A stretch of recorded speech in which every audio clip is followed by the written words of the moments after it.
Good day, my people. How are we doing? Hope you all are doing well.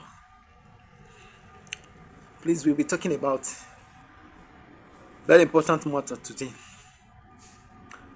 and I beseech you to listen very well. You see, I've seen that so many people are doing the way they are living their lives. It's just because of the way that they want to please people. Let's live as others are living.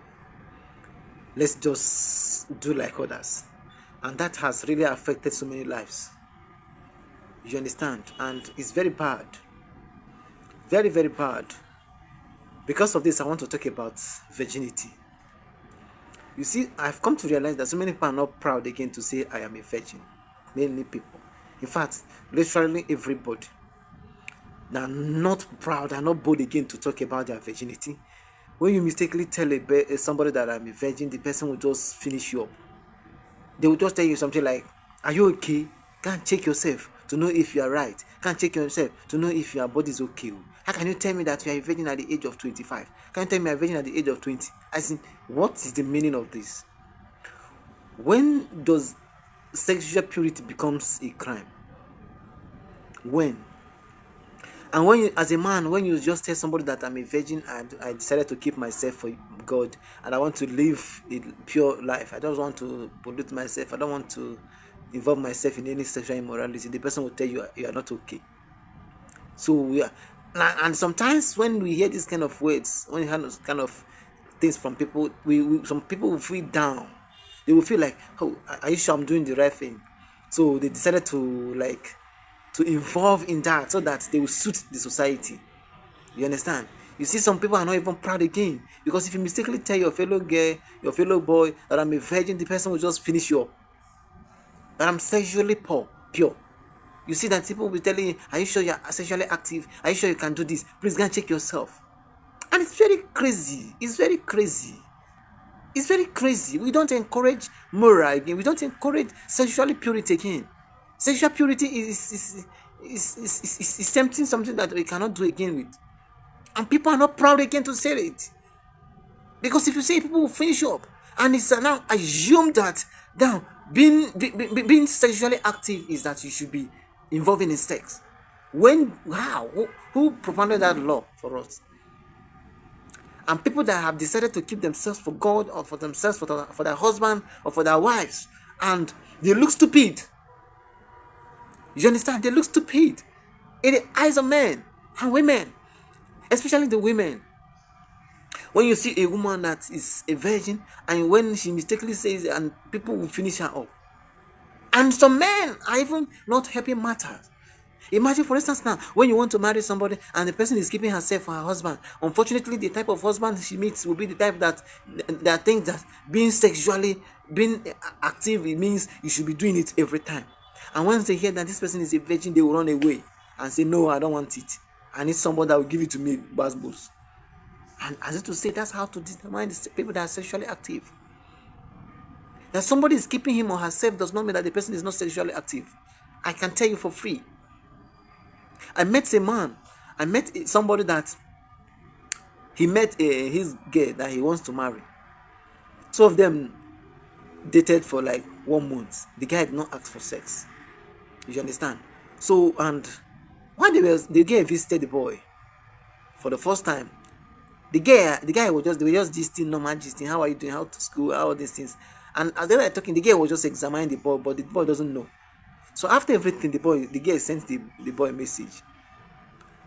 How things. Then the guy was thinking that it was just love after everything. The second time the girl came again.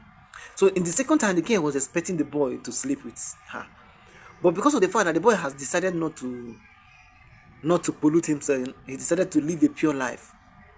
So he decided not to involve in sexual immorality before marriage. So after coming for the second time, so the girl was expecting that the guy should touch her, kiss her, have sex with her. So, but the guy did not even go to that extra mile. So the guy was just trying to involve in normal conversations. So when the girl left for the second time, she sent him a message. Brother, are you okay? I have visited you second time and you did not even care to touch me. You did not even care to have sex with me. So what is wrong with you? The guy started explaining, please, I have good intentions towards you. I am not coming to you because of sex. I want to marry you. And I just want us to keep learning ourselves while we keep working on other things. To keep things, put things in place. Why? That I want to marry you.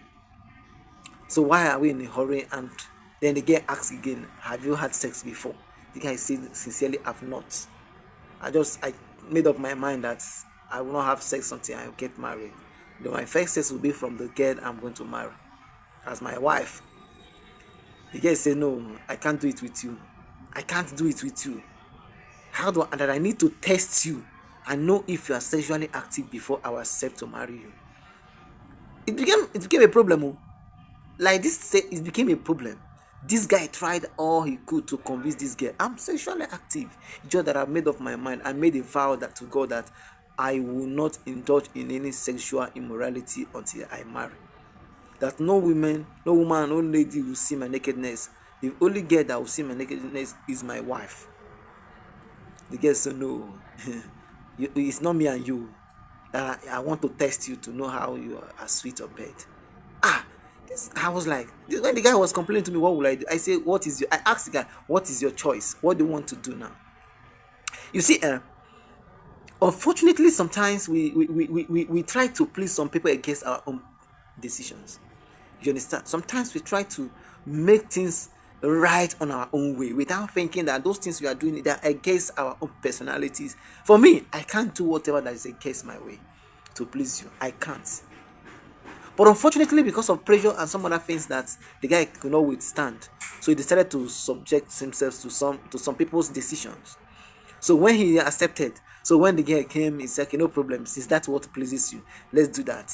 So when the girl came, two of them started it and then they did it. Unfortunately to the guy, after all said and done, he still lost the girl.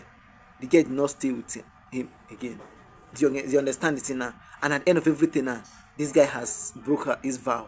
Yet he did not marry the girl he was insisting to marry. So you need to learn. Please, let's respect ourselves and do the right thing. So you understand now, this guy has lost his covenant. So not say he has lost his covenant, but he has broken his covenant with God. Now he has lost the girl.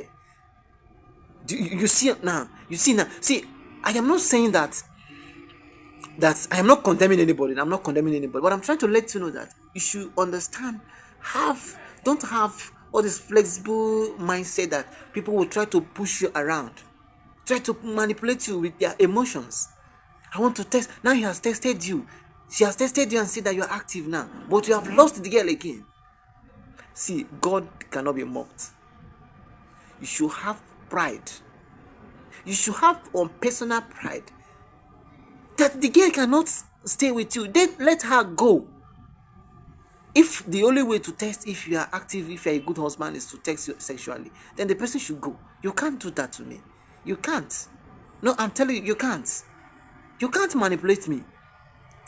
I love people and I can accommodate people. You understand? But it's not the things that against me. I have stayed with so many people that they think that the best way to live is to be addicted to sex. But I told them, you can't push me. I'm not the one that pushed you to what you are doing. You can't push me to do what you are doing. You can't. And I believe with time, some of them will start. Should I say start manipulating you? Start using words that will trigger you, so that you will join them. Let them join you. Not only about sex, in decisions. When you make your decision and people are trying to manipulate you to do what they think that is best for themselves. What is best for you is not what is best for me.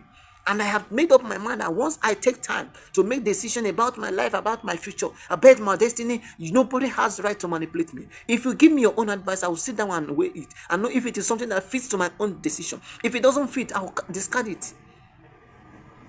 Because I want to marry you, I have to do something that is against me.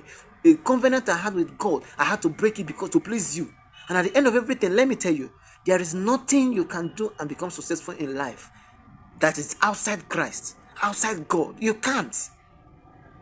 So put God first. If you put God first, if the girl is really your wife, I can tell you, it's not because he has not seen your nakedness that he will not marry you. No. If really the person is for you, I'm talking to both boys and girls. Have pride in yourself. Because I don't want to lose this girl. Let me do this. I can't pay that sacrifice. I can't. If it's against me, it's against me. And you can't manipulate me to that doing that. You can't force me. I will tell you, sister, I am sexually active, but this is the decision I've made. I've made up my mind that no woman will see my nakedness until I marry. And if it doesn't please you, please can you go? You understand? I love you from the depths of my heart, and I can do everything to please you. And I will show you the love, not only by sex. Somebody can show you love not only by sex. I can tell you for free. You pay attention. The criteria for marriage is not sex. I know sex is very, very important in marriage. Very, very important. But you understand that when God brings man and woman, remember, when God created Eve, He did not tell Adam to test whether they are sexually active before bringing them as husband and wife. He did not bring them as partner. From sex, that was not the criteria. It was the weakness in Adam that he looked at Adam and said, Adam, you need a helper. You can't do this thing. You are not complete without this. That's why he said, this is the bone of my bones, the flesh of my flesh. So when he sees a compatibility, not only sexual compatibility. So people don't pay attention to character. People don't pay attention to anything. The only thing they pay attention is sex. You meet somebody for the first time today. The next day again, sex to test the man. Don't know if the man is sexually active. What if the man is sexually active but not characterly wise? You don't care about that one. What do you care just about the sex? Can we stop it? Please, if you are a virgin, please can you stand your ground? Let people not talk you down. If you want to be sexually pure, don't let people put into pressure so that to doing what you are doing. Don't let them talk into that. You should have your stand. They made up their mind to become sexually impure. You should make up your mind to become sexually pure. And nobody should talk into that. Because you are not the one that talked them into that. So have your own stand. That the whole world is doing it does not make it right. That the whole world is people around you are doing it does not make it right. That all your friends are manipulating and also in sort of dirty things does not make it right. And I pray you understand that all these things they don't matter. You understand? Pay attention to what you want, and I wish you all good luck. Thank you very much.